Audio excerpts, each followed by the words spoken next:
তোমরা মানুষদেরকে খানা খাওয়াও, মানুষদের মেহমানদারির অভ্যাস করো। এই জিনিসটা আমাদের কাছ থেকে উঠে গেছে। বাইকনা বাইকনি যদি ফোন দেয়, মামা আমি তোমরা বাড়িতে আসতেছি, মামা বলবে না বাইকনা তোর মামা নি অসুস্থ, এখন আসিস না, আরো কয়েকদিন পরে আসিস। কত বাহানা, ঠিক না? অথচ আল্লাহর হাবিব বলেন আতিমুত তাআম তাদখুলুনাল জান্নাতা বিসালাম। মেহমানদারি করো, জান্নাতে শান্তিতে প্রবেশ করো।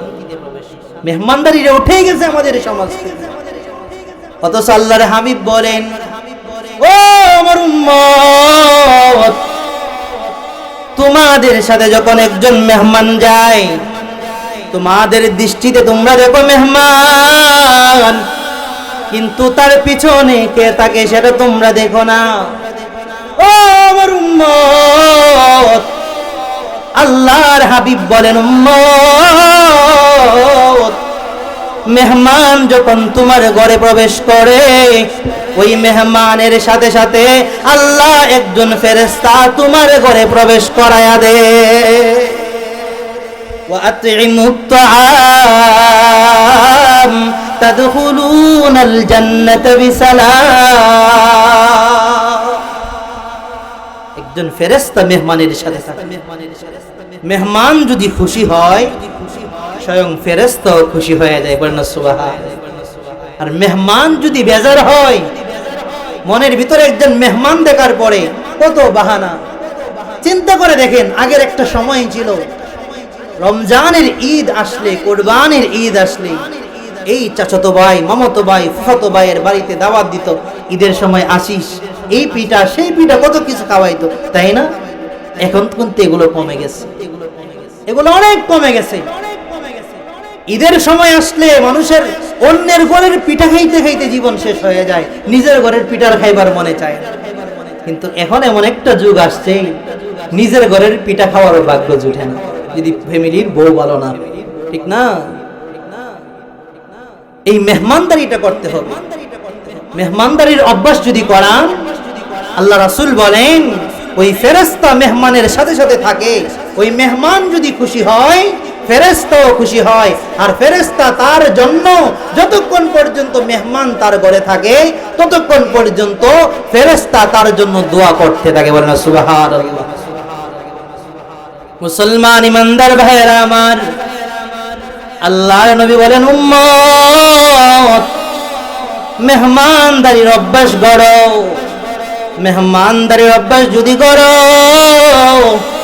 আল্লাহ তোমার জন্য জান্নাতের একটা বালাখানা বানায়া দিবে, যেই বালাখানার ভিতরে তুমি শান্তিতে থাকবা। মেহমানদারির অভ্যাস আমাদের ভিতরে থেকে চলে গেছে। সাহাবায়ে কেরামের ভিতরে তাকান, কেমন মেহমানদারি তাদের ভিতরে ছিল। আল্লাহর নবী মসজিদের মধ্যে দাঁড়িয়ে বলতেছেন, ও আমার সাহাবা, একজন মেহমান আসে, কে নিয়ে মেহমানদারি করাইবা? সাথে সাথে আবু তালহা দাঁড়িয়ে গেলেন, ইয়া রাসূলুল্লাহ, ইয়া হাবিবাল্লাহ, ও নবীজি, আমি মেহমানের হিসাব নিলাম, আমি মেহমানের দায়িত্ব নিয়ে নিলাম। আবু তালহা রাদিয়াল্লাহু তাআলা আনহু মেহমানকে নিয়ে ঘরে রওনা দিয়ে দিলেন। আবু তালহা যখন ঘরে গেলেন, ঘরে গিয়ে বিবিরে বলতেছেন, ও বিবি গো, আল্লাহর নবী মেহমানের দায়িত্ব নেওয়ার কথা বলেছিল, আমি মেহমানের দায়িত্ব নিয়ে এসেছি। বিবি গো, কোনো খাবার ঘরের ভিতরে আছে কিনা আমারে জানাও। আমাদের বিবিরা হইলে কি কইল, তুমি আর খায় কোনো কাম করো না, তুমি আরেক বাটার খাও না, আমার ঘরে লয়ে আইছো, মোল্লার কামত তুই কইয়া দেওয়া খাওয়াইবার লাগিয়া, আর তুমি লয়ে আইছো। আছে না এরকম মানুষ? অথচ আল্লাহর রাসূলের হাদিস, আতিমুত তাআম তাদখুলুনাল জান্নাতা বিসালাম। আবু তালহা রাদিয়াল্লাহু তাআলা আনহু মেহমান ঘরে নিয়ে গেলেন। ও আমার বিবি, মেহমানদারির ব্যবস্থা করে ফেলো। বিবি ডাক দিয়ে বলে, স্বামী, ঘরের মধ্যে একজনের খানা আছে, যদি মেহমান খায় আমরা খাইতে পারবো না, আমরা খাইলে মেহমান খাইতে পারবো না। আবু তালহা রাদিয়াল্লাহু তাআলা আনহু বলেন, বিবি গো, কি করার একটা বুদ্ধি বাতলিয়ে দাও, একটা বুদ্ধি দাও না, কি করা যায়। এবার বিবি বলতেছেন, ও স্বামী, একটা কাজ করেন, মেহমান যখন খানাতে বসবে তখন আপনি ঘরের বাতিটা বন্ধ করে দিবেন। বলেন সুবহানাল্লাহ। ঘরের বাতিটা বন্ধ করে দিবেন, আর তার সাথে আপনি বসবেন, হাতাইবেন ঠিকই, মুখের মধ্যে লুকমা তুলবেন না। সে যেন বুঝে আপনি খাইতেছেন, সে যেন খানা থেকে বিরত না থাকে। আপনি হাতাবেন, মুখে দিবেন, কিন্তু খাইবেন না। ওইটা মনে করলে সে ভাববে আপনি খাইতেছেন, সেও খেয়ে নিবে। বলেন সুবহানাল্লাহ। আবু তালহা রাদিয়াল্লাহু তাআলা আনহু পরের দিন নবীজির দরবারে গেলেন। আল্লাহর নবী বলেন, আবু তালহা,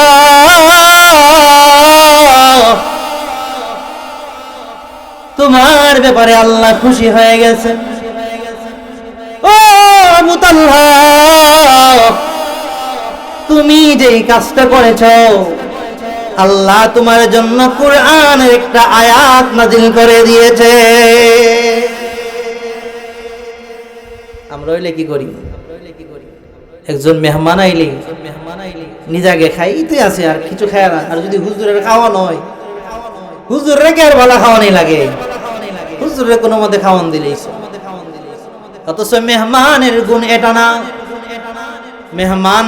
মেহমানদারি যারা করবে তাদের গুণ থাকতে হবে খাওয়ানোর নিয়ত।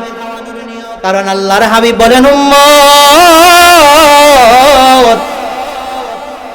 তুমি যদি মেহমানদারি করাও, তোমার জন্য জান্নাতে একটা বালাখানা তৈরি হয়ে যাবে। ও আমার উম্মত, মেহমানদারির গুণ তোমার ভিতরে ঢুকাও। তুমি যদি মেহমানদারির গুণ ঢুকাইতে পারো, তাদখুলুনাল জান্নাতা বিসালাম, তাহলে জান্নাতে তুমি শান্তিতে প্রবেশ করিবা। নিজের জন্য যা পছন্দ করেন, মেহমানের জন্য তাই পছন্দ করেন। কারণ মেহমানের এত মর্যাদা, মেহমানের এত মর্যাদা। অনেক আল্লাহর ওলিরা ছিলেন যারা অপেক্ষা করত কখন একজন মেহমান আসবে, আর মেহমানের সাথে বসে খানা খাবে। আর মেহমানের সাথে খানা খেলে ওই খানাটার মধ্যে সব সময় রহমত আর বরকত পড়তে থাকে আল্লাহর পক্ষ থেকে। আল্লাহর নবীর সাহাবী হযরতে জাবের রাদিয়াল্লাহু তাআলা আনহু আল্লাহর নবীরে দাওয়াত দিলেন, নবীজি, আপনারে দাওয়াত দিলাম আমার ঘরে, আপনি খানা খাইবেন। সাহাবায়ে কেরামের ভিতরে প্রতিযোগিতা থাকতো, কে কার আগে খানা খাওয়াবে, মেহমানদারি করবে। হযরতে জাবের রাদিয়াল্লাহু তাআলা আনহু নবীজিরে দাওয়াত দিলেন, ইয়া রাসূলুল্লাহ, ইয়া হাবিবাল্লাহ, আপনি আমার ঘরে মেহমান হিসাবে যাবেন। জাবের রাদিয়াল্লাহু তাআলা আনহু ঘরের মধ্যে চলে আসলেন। ও বিবি গো, আল্লাহর নবীকে আমি দাওয়াত দিয়ে এসেছি, আল্লাহর নবী আমার দাওয়াত গ্রহণ করেছেন, নবীজির জন্য খাবারের ব্যবস্থা করো। আল্লাহর নবী দাওয়াত গ্রহণ করেছেন, নবীজি আমার ঘরে এসে খানা খাবেন। জাবের রাদিয়াল্লাহু তাআলা আনহুর স্ত্রী বলেন, ও স্বামী গো, আমার ঘরে একটা ছাগলের ছোট বাচ্চা আছে, দেখেন। ওই ছাগলের বাচ্চাটা জবাই কইরা নবীজিরে গুনাহ কইরা নবীজিরে মেহমানদারি করায়া ফেলেন। বলেন সুবহানাল্লাহ। জাবের রাদিয়াল্লাহু তাআলা আনহু ছাগলের ছোট বাচ্চাটা জবাই করলেন। জাবের রাদিয়াল্লাহু তাআলা আনহুর দুইজন সন্তান, একজনের নাম আব্দুল্লাহ, ওই আব্দুল্লাহ আর অন্য আরেকজন দুইজন দেখতেছেন বাবা নবীজির জন্য ছাগল কেমনে জবাই করতেছেন। জাবের রাদিয়াল্লাহু তাআলা আনহু ছাগল জবাই করে ফেললেন। এবার ছোট ভাই বড় ভাইয়ের কাছে এসে বলতেছেন, ও ভাই, বাবা দেখলাম একটা ছাগল জবাই করেছে, তুমি দেখছো নি কেমনে জবাই করছে? জাবের এর বড় সন্তান বলেন, ভাই আমি দেখেছি কেমনে জবাই করেছে। প্রথমে ছাগলটারে নিচে ফালাইছে, তারপরে গলার মধ্যে ছুরি চালাইছে। ছোট সন্তান বলে, বড় ভাই আমি বুঝি না, তুমি কেমনে বলতেছো, আমারে পিকটি করে দেখাও। জাবের রাদিয়াল্লাহু তাআলা আনহুর বড় ছেলে ছোট ভাইরে নিচে শোয়াইলেন। এবার বলতেছেন, ভাই এভাবে শোয়া জবাই করে ফেলছেন। ছোট ভাই বলে, বড় ভাই আমি বুঝি না কেমনে জবাই করেছেন, আমারে ভালো করে দেখুন। জাবের রাদিয়াল্লাহু তাআলা আনহুর বড় সন্তান হাতের মধ্যে ছুরি নিয়ে ছোট সন্তানের গলায় ছুরি চালাইয়া দিলেন। এবার রক্ত যখন বের হওয়া শুরু করে দিয়েছেন, উনি ভয় পেয়ে গেলেন। হ্যাঁ আমি কি করে ফেললাম, আমার বাইরে আমি জবাই করে ফেললাম। এবার উনি ভয়ে এক আড়ালে চলে গেলেন। এবার জাবের রাদিয়াল্লাহু তাআলা আনহু আয়েশা দেখেন ওনার ছোট সন্তান জবাই হয়ে জমিনে পড়ে আছেন। ডাক দিয়ে স্ত্রীরে বলেন, স্ত্রী দেখো কি ঘটনা ঘটে গেছে, আমার ছোট সন্তান জবাই হয়ে গেছে। ও বিবি গো, কেমনে জানি আমার সন্তানটা জবাই হয়ে গেছে। এবার ঘরের পিছনে যখন গেলেন, গিয়ে দেখলেন বড় সন্তান গাছের উপরে দাঁড়িয়ে আছে। বাবার ভয়ে তরতর করে কাঁপছে। বাবা মনে হয় মারবে, এই চিন্তায় গাছ থেকে পড়ে উনিও বিদায় হয়ে গেলেন। এবার বিবি চোখের পানি ফেলায় জাবের কাছে গিয়ে বলেন, স্বামী গো, আমার বড় সন্তান দুনিয়া থেকে বিদায় হয়ে গেলেন, আমার ছোট সন্তানও দুনিয়া থেকে বিদায় হয়ে গেলেন। ও জাবের, আমার মনে কত কষ্ট ঢুকে গেছে। আমার দুইটা কলেজার টুকরা সন্তান, চোখের সামনে দুইটা লাশ আমি দেখলাম। জাবের ডাক দিয়ে বলেন, বিবি আল্লাহ রাসূলের একটা হাদিস, আতঈমুত তাআম ওয়া তাদখুলুনাল জান্নাতা বিসালাম। ও বিবি গো, সন্তান দুনিয়া থেকে বিদায় হয়ে গেছে, আর চিন্তা করার বিষয় না, কিন্তু মুহাম্মদ আরবি রাহমাতুল লিল আলামিন নবীজিকে আমি দাওয়াত দিয়েছিলাম। আজকে যদি নবীজি জানতে পারেন, তাহলে নবীজি আমার ঘরে আর আসবেন না। আর নবীজি যদি না আসেন, আমার চেয়ে কপাল পুরার কেউ হবে না। ও বিবি গো, দুইটা কম্বল নিয়ে এসো, দুইটা কম্বল দিয়ে আমার দুই সন্তানরে জড়ায় উড়াইকা পালাও। এবার নবী মুহাম্মদ আরবি সাল্লাল্লাহু আলাইহি ওয়াসাল্লাম গড়ে আসছেন। ঘরের ভিতরে যখন ডান পা দিবেন এমন সময় জিবরাইল নবী মুহাম্মদ রে ডাক দিয়া বলেন, ও নবী মুহাম্মদ, ডান পা ঘরের ভিতরে দিয়েছেন, বাম পা ঘরে দেবার আগে আমি একটা কথা বলে দেই, আল্লাহ পাক রব্বুল আলামিন আপনাকে জানিয়ে দেওয়ার জন্য বলেছেন আপনি জাবেরের ঘরে খানা খাইবেন, জাবেরের 2 সন্তান ছাড়া আপনি খানা খাইবেন না।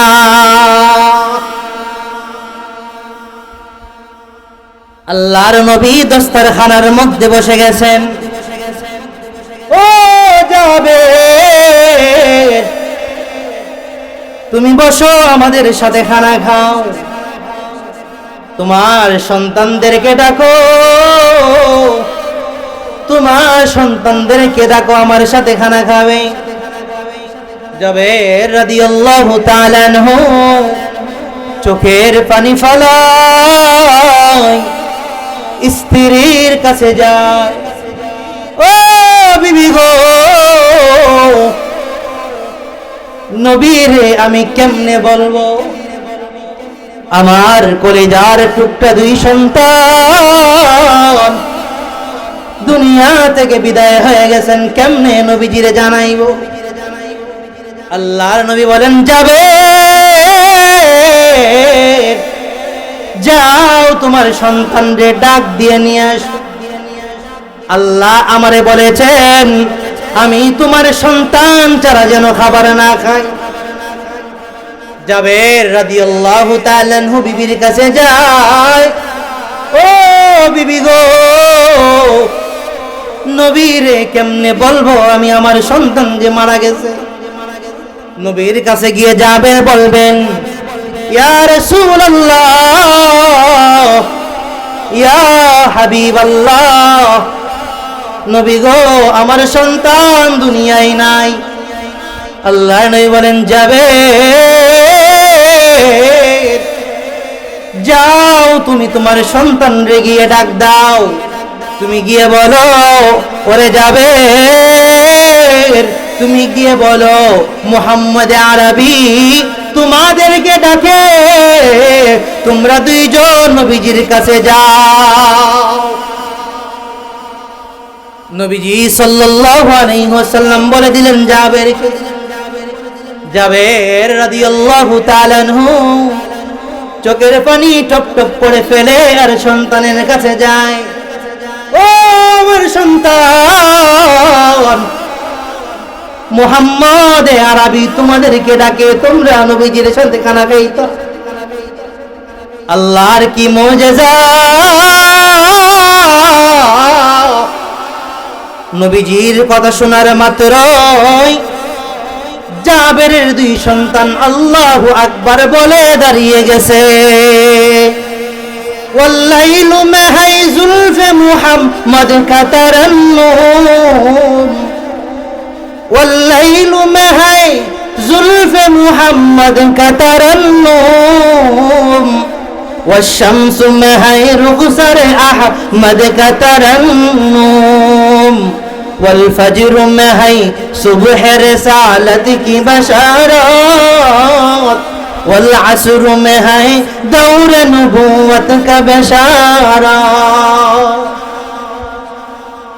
সাথে সাথে নবীজির কাছে গেলেন, গিয়ে নবীজির সাথে খানা খাইলেন।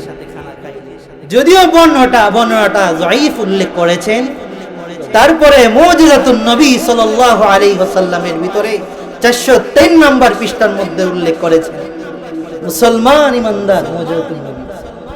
এই জন্য মুসলমান ইমানদার আল্লাহ রাসূল যে বলেছেন, আফসুস সালাম ওয়া আতঈমুত তাআম ওয়া সাল্লু বিল লাইলি ওয়ান নাসু নিয়াম তাদখুলুনাল জান্নাতা বিসালাম। ও উম্মত, মেহমানের ব্যবস্থা করো, মেহমানদারি করো। আল্লাহর নবীর যুগের আগে একজন দানশীল ছিল, তার নাম হাতিম তাই। নাম শুনছেন না আপনারা? হাতেম তাই অনেক দানশীল ছিল, মেহমানের কদর করতেন। একজন মানুষ তারে পরীক্ষা করার জন্য তার দরবারে গেলেন। ও হাতেম তাই, আজকের জন্য তোমার কাছে আমি মেহমান হতে চাই। হাতেম তাই মেহমানদারি করলেন। রাত্রেবেলা মেহমানদারি করে সকালবেলা মেহমান চলে যাবেন। এমন সময় মেহমান হাতেম তাই রে বলেন, ও হাতেম তাই, আমি তোমার কাছে একটা জিনিস চাই। আমি শুনেছি তুমি অনেক দানশীল, অনেক মেহমানদারি করেওয়ালা। তোমার কাছে একটা জিনিস চাই। আমি শুনেছি তুমি লাল একটা উট পছন্দ করো। ও হাতেম তাই, আমি তোমারে বলি, তুমি লাল একটা উট আমারে হাদিয়া দিয়ে দাও। ওই উটটা হাদিয়া দিবা, যেই উট নিয়ে তুমি চলাফেরা করো। হাতিম তাই বলতেছেন, হাই রে, আমি তো একটা পেরেশানির মধ্যে পড়ে গেলাম। লোকটারে বলতেছেন, ভাই, আমি মেহমানদারি করি, সবকিছুই করি, কিন্তু আজকে তুমি যে কথাটা বলতেছো, লাল বর্ণের উট আমি ব্যবহার করি, ওই লাল বর্ণের উটটা তোমাকে দিয়ে দেওয়ার জন্য আমি আজকে তোমাকে এটা দিতে পারতাম না। কেন দিতে পারবেন না? শোনো, তুমি যখন রাত্রে আমার বাড়িতে মেহমান হিসাবে আসছো, মরুভূমির মধ্যে ধুলায় দুলিত হচ্ছে, অনেক ধুলা, অনেক অবস্থা খারাপ, ওইখান থেকে উট আমি আনতে পারি নাই। আর আমার মনে মনে চিন্তা ছিল, তুমি যে আমার বাড়িতে মেহমান এসেছো, তোমারে আমি একটা ভালোভাবে মেহমানদারি করি, কিন্তু ওই মরুভূমি আমার অনেক উট রয়েছে, তারে আনতে পারি নাই, ওই উট আনতে পারি নাই। কিন্তু আমার যে লাল বর্ণের উটটা ছিল, ওই উটটারে আমি গতকালকে রাত্রে জবাই করে তোমারে খেয়ে দিয়েছি, যার কারণে আমি তোমারে আর উটটা দিতে পারি না। মেহমানদারি করতে হবে, মেহমানদারির আমল চালু করতে হবে, মেহমানের কদর করতে হবে, মেহমানের মূল্য বুঝতে হবে। যদি মেহমানের মূল্য বুঝেন, মেহমানদারি করেন, তাহলেই আল্লাহ পাক রব্বুল আলামিন আপনাকে জান্নাতে একটা বালাখানা বানায়া দিবেন। 3 নম্বর, আল্লাহ রাসূল হাদিসের মধ্যে বলেন, আফসুস সালাম ওয়া আতইমুত তাআম ওয়া সাল্লু বিল লাইলি ওয়ান নাসু নিয়াম তাদখুলুনাল জান্নাতা বিসালাম। 1 নম্বর, আল্লাহ রাসূল বলেন, সালামের প্রচার প্রসার ঘটাইবা। 2 নম্বর, মেহমানদারি করবা, খানা খাওয়াইবা। 3 নম্বর, আল্লাহ রাসূল বলে দিয়েছে, মানুষ যখন ঘুমে থাকে ওই সময় দাঁড়িয়ে দাঁড়িয়ে নামাজ আদায় করবা, মানে তাহাজ্জুদের অভ্যাস করবা। বলেন সুবহানাল্লাহ। যদি এই কাজগুলো করো, তাহলে জান্নাতে সুন্দরভাবে থাকবে। আমরা তো নামাজের ব্যাপারে একদম উদাসীন হয়ে গেছি, নামাজের ব্যাপারে একদম গাফেল হয়ে গেছে। নামাজ কত পয়সা কাছ থেকে যে আমাদেরকে বাঁচায়, আমরা চিন্তাও করতে পারি না। আল্লাহ পাক রব্বুল আলামিনের নাফরমানির মধ্যে আমরা এমন ভাবে লিপ্ত হইছি, যার কারণে মসজিদে আসতে পারি না। নফল তো পড়ব দূরের কথা, 5 ওয়াক্ত ফরজও আমরা মসজিদে আসতে পারি না। অথচ নামাজের কত গুরুত্ব। নামাজ মুমিন এবং মুসলমান এবং কাফেরের মাঝে পার্থক্য হলো নামাজ বাইনাল আবদি ওয়া বাইনাল কুফরি তারকুস সালাহ। নামাজ হলো দুইটার মধ্যে পার্থক্যকারী। কাফেররা নামাজ পড়ে না, মুমিন মুসলমানরা নামাজ পড়ে। আপনিও যদি নামাজ না পড়েন, তারা আর আপনারা তো সমানই হয়ে গেল। নামাজের পাশাপাশি নফল ইবাদত বন্দিগির অভ্যাস করেন। নফল ইবাদত বন্দিগির অভ্যাস যদি করেন, তাহলে আল্লাহ পাক রব্বুল আলামিন আমাদের জন্য জান্নাতুল ফেরদাউস দান করে দিবেন। আল্লাহ আমাদেরকে জান্নাতে শান্তিতে প্রবেশ করাবেন। করবেন তো ইনশাআল্লাহ? যেই 3টা কথা বললাম, সালামের প্রচার প্রসার ঘটানো, মেহমানদারি করা, মানুষ যখন ঘুমে থাকে ওই ঘুম অবস্থায় নামাজে দাঁড়িয়ে দাঁড়িয়ে প্রভুর দরবারে আকুতি মিনতি করে নিজের কাছে নিজের জন্য মাপ চাওয়া, পরিবার পরিজনের জন্য মাপ চাওয়া, দোয়া করা আল্লাহ যেন সবাইকে মাফ করে দেয়, পরিবার পরিজনদেরকে যেন মাফ করে দেয়, নিজের আমলের মধ্যে যেন উন্নতি আসে। এভাবে দাঁড়িয়ে দাঁড়িয়ে নামাজ আদায় করে। আল্লাহ পাক রব্বুল আলামিন আমাদের সবাইকে এই রাসূল সাল্লাল্লাহু আলাইহি ওয়াসাল্লামের হাদিসের এই তিনটা কাজ ভালোভাবে আদায় করার তৌফিক দান করুক। সবাই বলেন আমিন। ওয়া আখির দাওয়ানা আনিল হামদুলিল্লাহি রাব্বিল আলামিন। ওয়া আসসালামু আলাইকুম ওয়া রাহমাতুল্লাহি ওয়া বারাকাতুহু।